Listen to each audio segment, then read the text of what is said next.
Well, good morning. Let's see, how are we doing? His mic is on. That's good. Okay, we're dropping frames though like crazy apparently. That's interesting. Sad. Looks like our upload speed's pretty good. Oh, we're only at 2.5%. No big deal. All right, so let's get crack-a-lackin'. We've got a big lecture today. A lot of content to go over. We're going over the entire future. That's I'm sorry, just future indicative. So future indicative is active, middle, and passive. There's three in the past. When we did the present, we broke it up. We did a little bit of the active, and then we went into middle passive last week. Well, now that you've been introduced to active, middle, and passive, we're going to go ahead and plow right through in the future, okay? You should have already read the material, so this should be review. And then you can practice it when we're done. So that should really help lock it in, dial it in. And if you have any questions or concerns, you can always come back, review the lecture again, all right? So what's cool is you go at your own pace. And sometimes when you go at your own pace, you got to review on your own. And that's okay. That's quite all right. So let's move ahead here.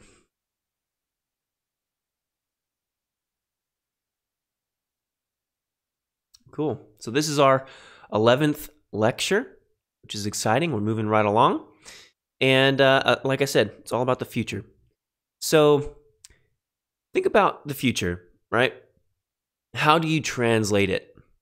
The present in English is I eat. The future is I will eat. What happened? We add the word will, okay?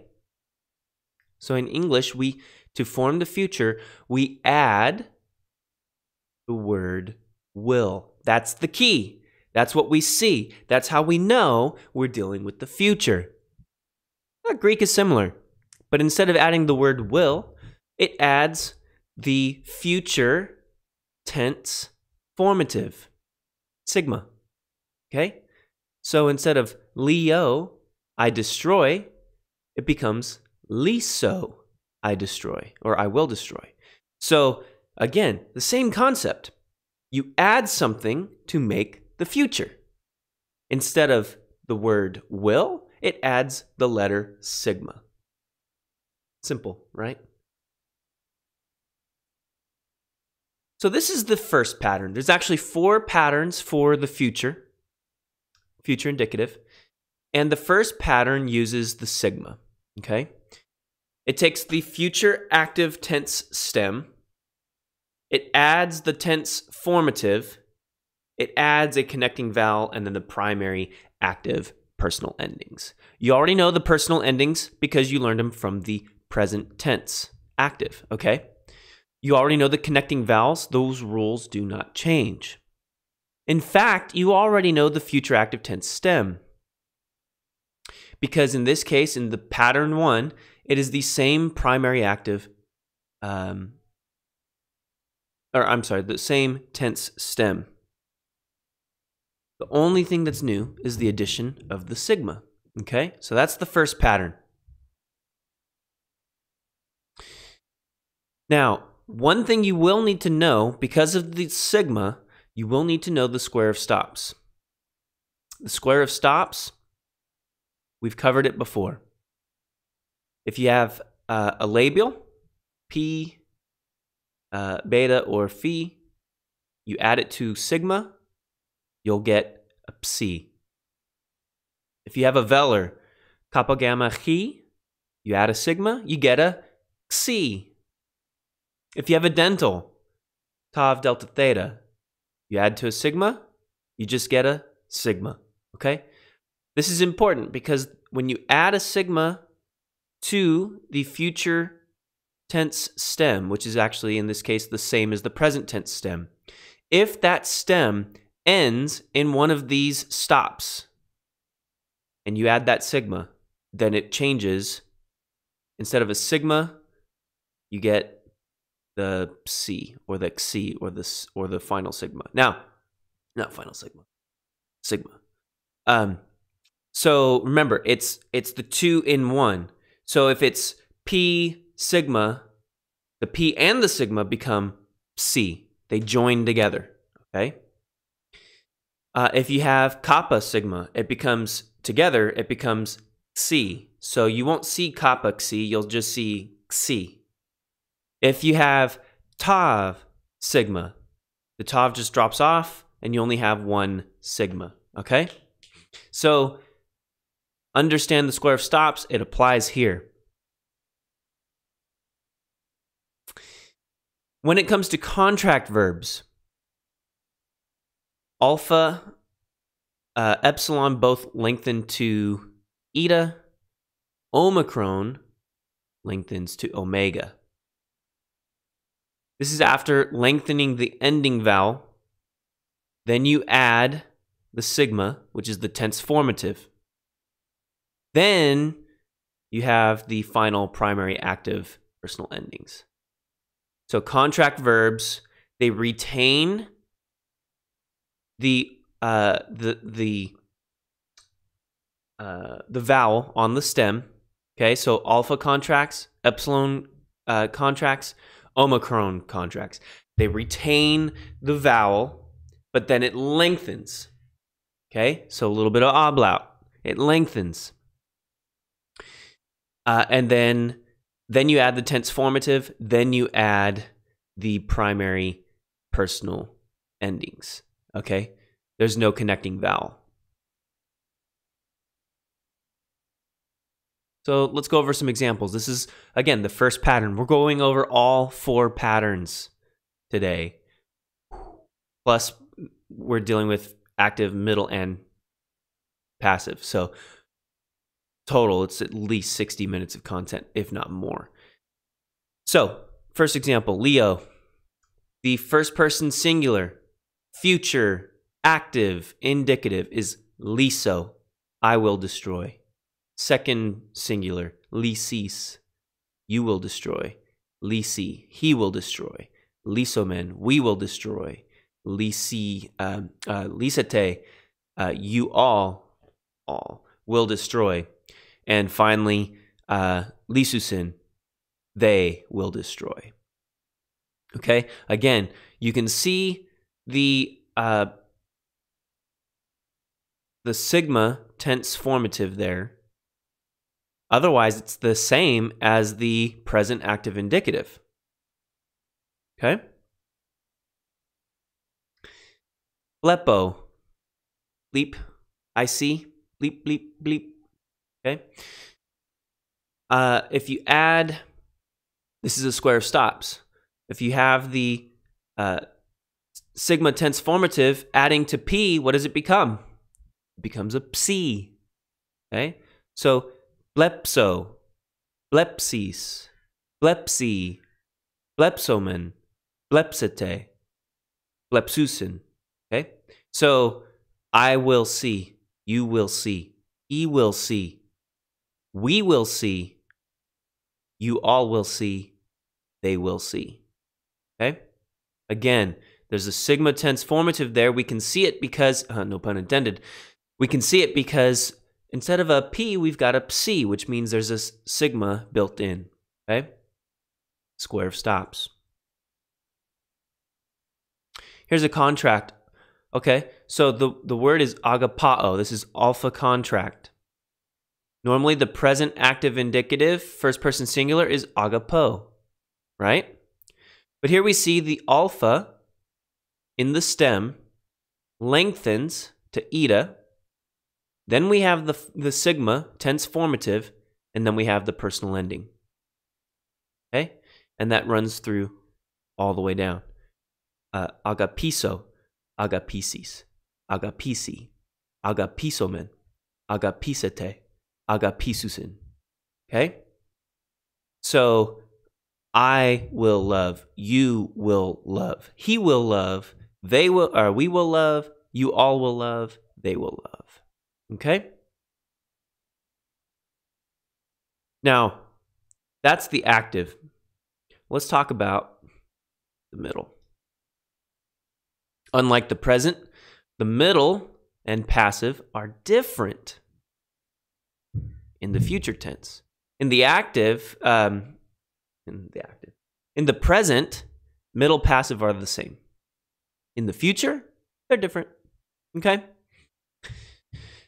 So, the future active tense stem plus the tense formative sigma plus the connecting vowel plus the primary passive personal endings. Okay? You read that right. The middle is formed by the future active tense stem plus the tense formative sigma plus the connecting vowel plus the primary passive personal endings. That's not a mistake. Okay? The middle uses sigma with passive endings. The passive uses a different tense formative. We'll get to that in a little bit. So the middle uses the tense formative sigma, but it uses the passive personal endings. So think of it this way. Future middle is somewhere in between active and passive. It shares the sigma from the active, but it shares the passive ending. So it's somewhere in the middle. Get it? Here's an example. Parevome, I go. So it's middle. And what we do here is we simply add the sigma and retain the passive personal endings. Boom. That's our future middle indicative. So porevsome, porevsi, porevsete, porevsometha, porevsiste, porevsonte. So I go, or I will go, you will go, he will go, we will go, you all will go, they will go. Okay? Again, it's somewhere in the middle. So it's a word that normally shows in the middle, right? Porevome, that's a middle word. That's how it shows in the lexicon. But it shares the active tense formative, sigma. And so that's the middle.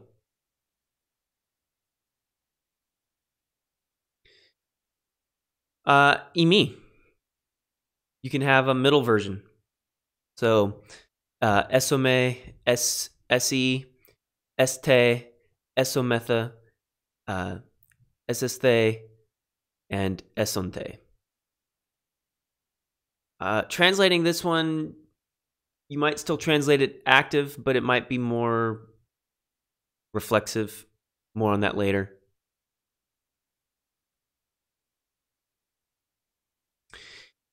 Now, you have to understand the other patterns of the future.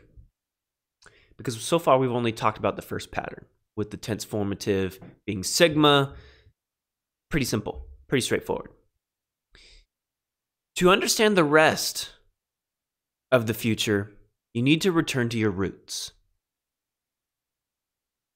You need to return to your roots. Remember, the root is the most basic form of a verb. What we've been using is the stem.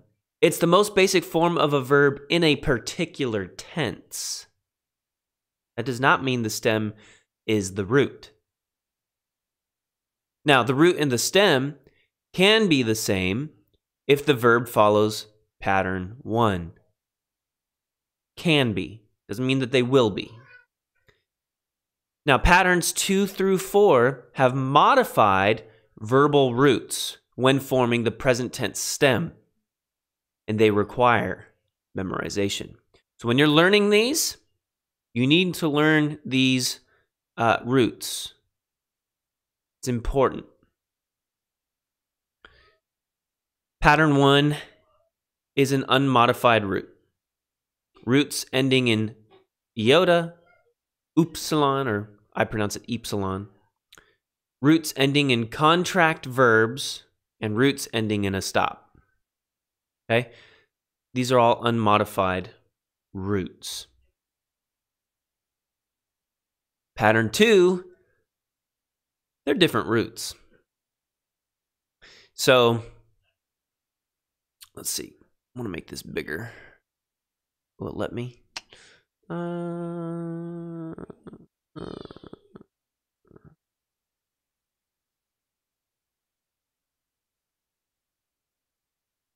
It won't let me. Let's see. 1 second.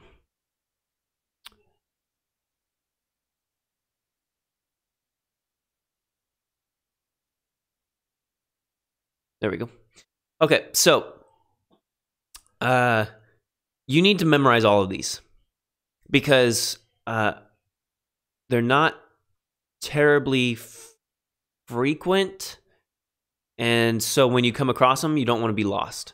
Okay, is erchome becomes is elevsome.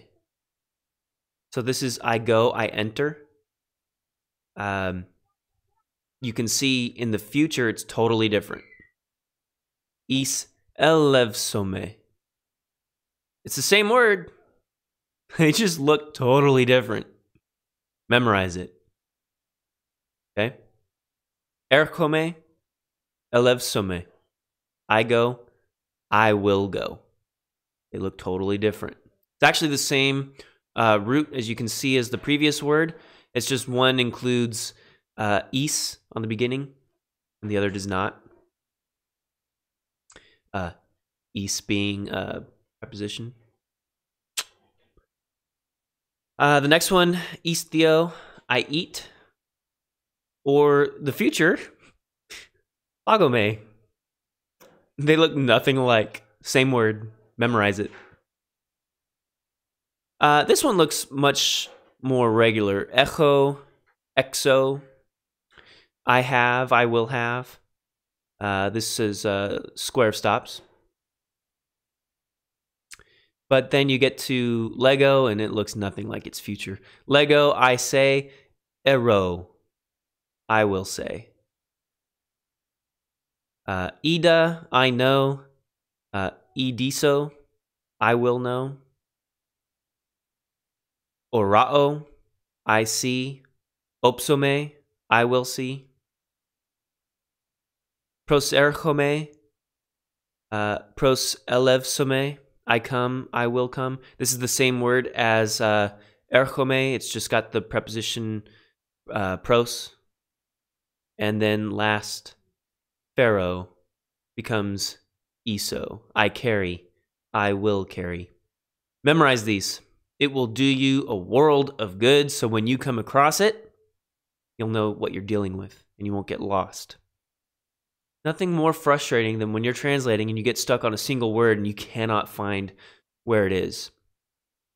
Okay, so understanding what these are is really helpful. Memorize these, memorize these, memorize these. Okay?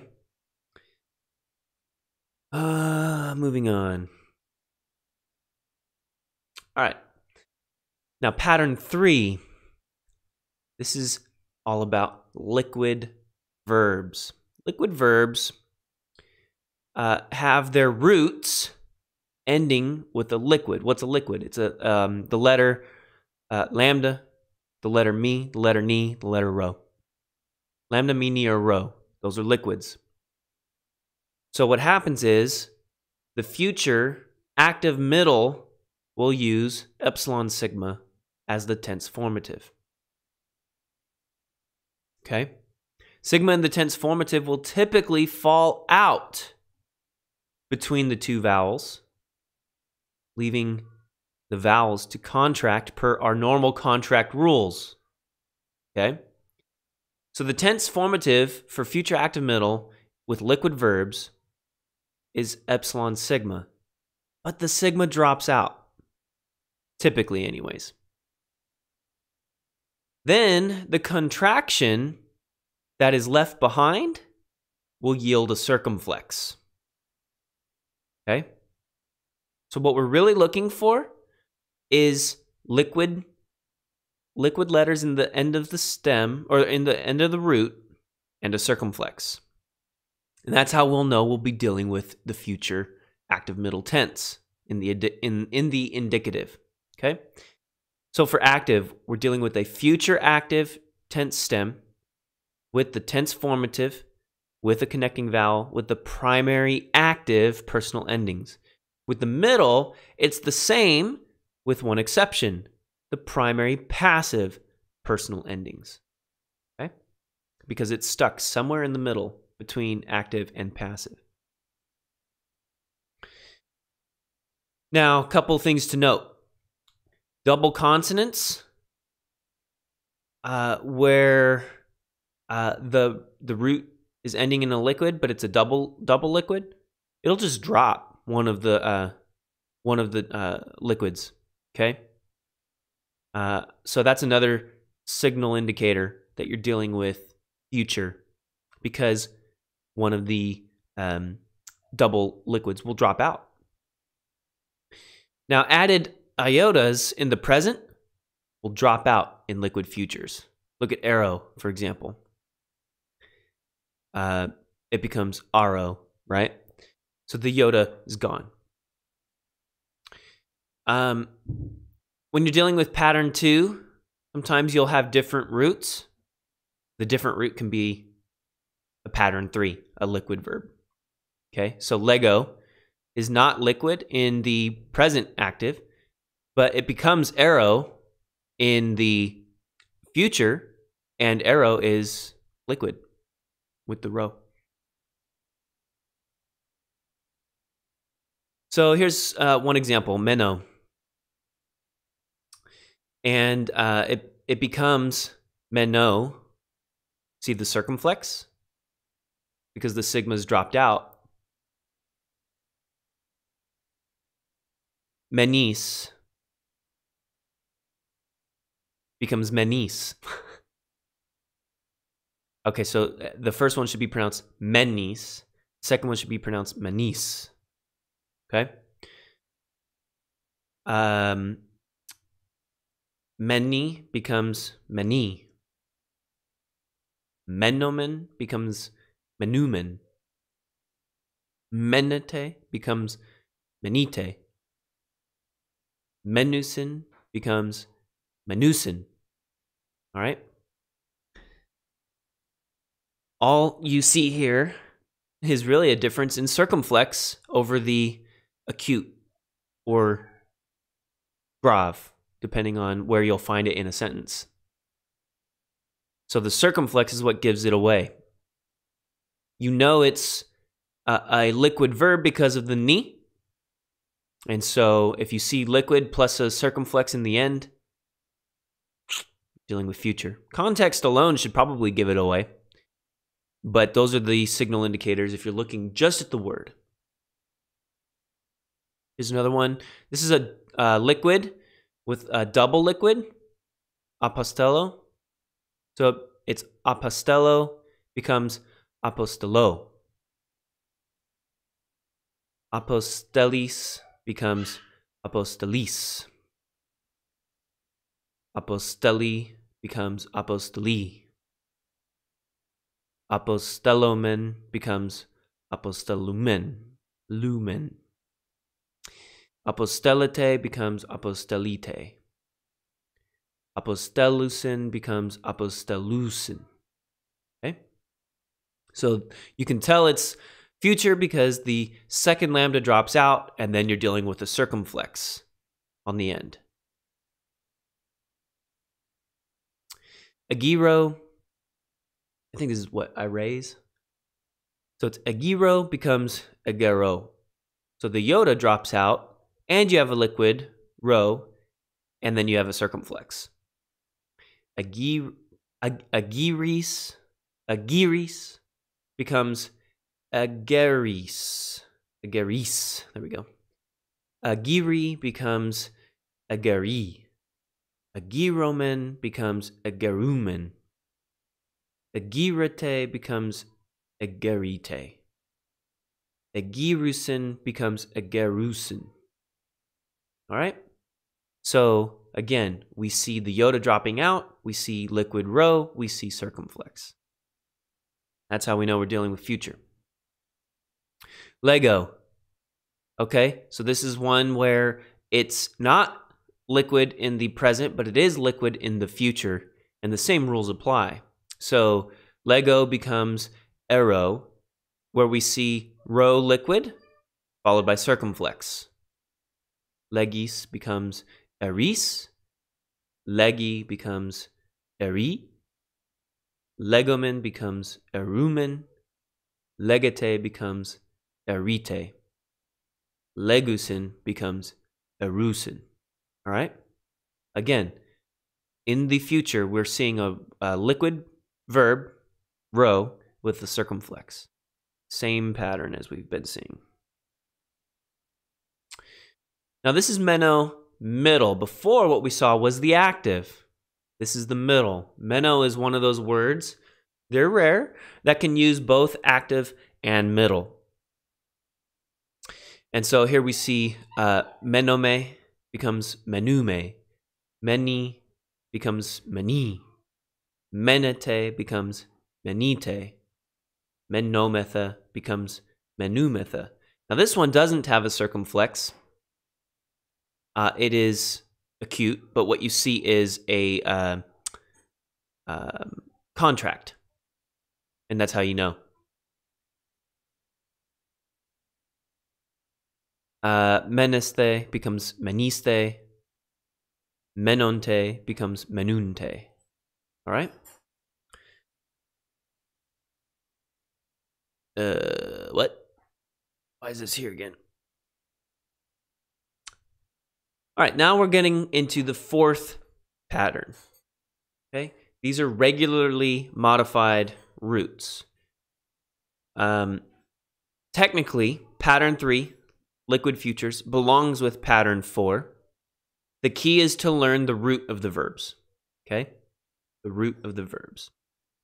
When you're learning verbs, you need to be learning the root and the present tense stem. Okay, it's kind of like learning the article with a noun along with not only the nominative, but the genitive. You need to learn all three things. So when you learn the verb, you're going to learn the present, you're going to learn the root, and you're going to learn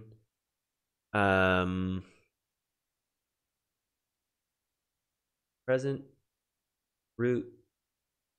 I think that's it, actually. So be learning those things. Don't skip them. You need them, okay?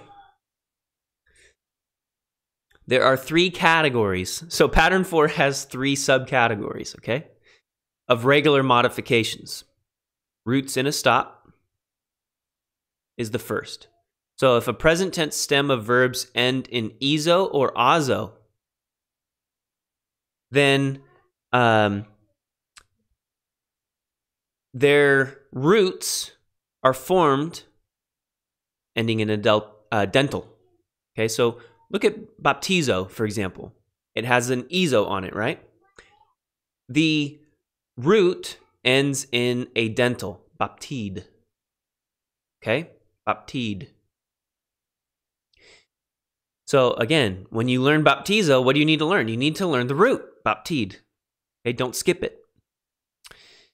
The present tense stem of verbs ending in asso are formed from roots that end in a velar. Okay, so tarasso ends in, the root specifically ends in tarak. Tarach. Okay? So roots in a stop, specifically iso, azo, end in dental, and asso ends in velar. Double consonants. So when the root ends in a double consonant, like balo, for example, double lambda, which is also liquid, okay? That's part of the fourth pattern. That's why I said technically pattern 3 is part of pattern 4. And then the third category is letters being added. So sometimes we see iota in the present, ero, it drops out, aro. And here it's also liquid because of the rho. The present will sometimes add sigma kappa in the present. Look at gnosko. But in the future, it's nosome. Nosome. So the sigma kappa drops out. Okay, and then we're left with the tense formative sigma. Sometimes it adds iota sigma kappa in the present if the stem ends in a consonant. So look at apathnisko. You have the iota under the eta, it's a subscript, plus sigma kappa. That was added in the present. In the future, it's apothanome. Okay, so the iota sigma kappa is not there. Then it's also liquid, so it uses the epsilon sigma. Sigma drops out, then you have contract. What? Okay.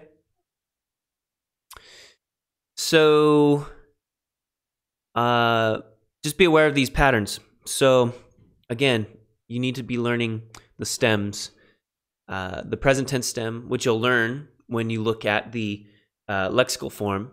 But then you need to learn the root, because it'll serve you well when learning future and other tenses. Also, be aware, you can have ablaut, right? Vowels can lengthen or drop out in the present. So, apathnisko, the alpha is gone.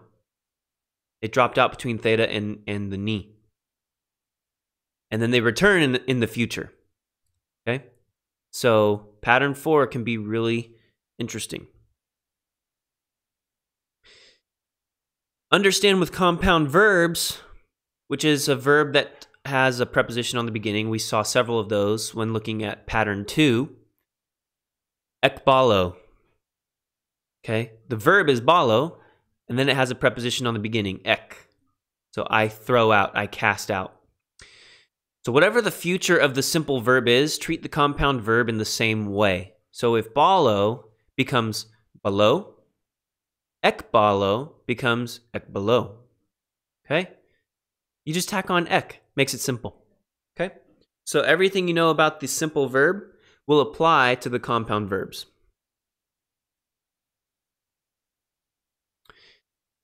Wow, I thought we were going to have 60 minutes of content. We ended up not getting anywhere close. So I guess that's good. Easier on you. Now, uses of the future. These are just in English, just to give you some idea of how you might translate it. It could be predictive, right? You're telling the future, describing something that will happen in the future. So an example could be, he who began a good work in you will bring it to completion.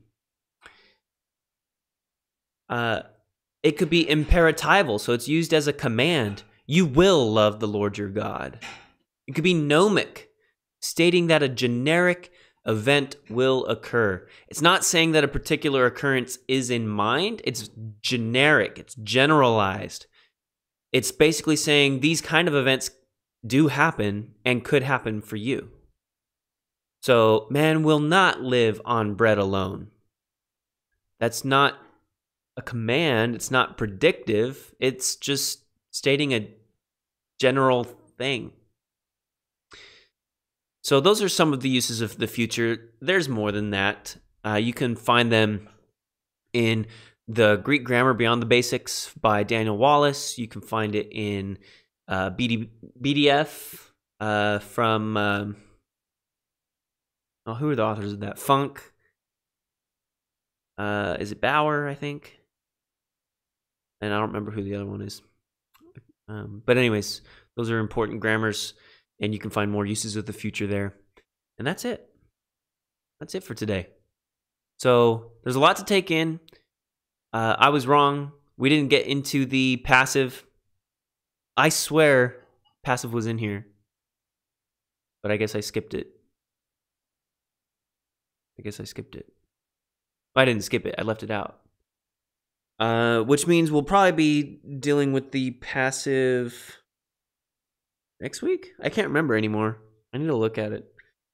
I swear I reviewed this keynote the other day, but life happens and I didn't I didn't have our presentation on Friday morning. My son was hospitalized. He's okay. He's recovering. I'm sleep deprived a little bit. I'm really exhausted. I don't know why. So I'm going to blame it on that. That's an excuse, though. Not a good one. But here we are. So we went over the active and middle today. We didn't go over the passive. That will come, though. Is that a pun? That will come? It is. Not intention. Not deliberate. I'm tongue-tied. Oh, well. So if you want to subscribe, hit the little fee on the right, on your right, and subscribe there. I'd appreciate the support. And then hit the bell for notifications. So when I do go live, you'll get notification. And then, you can come watch. And then as new videos come out, you can also check them out there. And then if you feel so inclined and you want to support me further, hey, you can do so financially by going to streamlabs.com/phonavone1. The link is in the description below. And that way you can support me if you want. Send me a tip. That's fine. But you don't have to. This is free. I'm doing it for you. So next week we'll have our 12th lecture. Not quite 50% of the way through, but we're getting there. So keep at it. Don't forget to check out the Greek word of the day so that you can build your vocabulary, get a little bit of insight from me as well. And that's it. Stick around and we'll see you later. We'll see you Friday this next week. Bye-bye.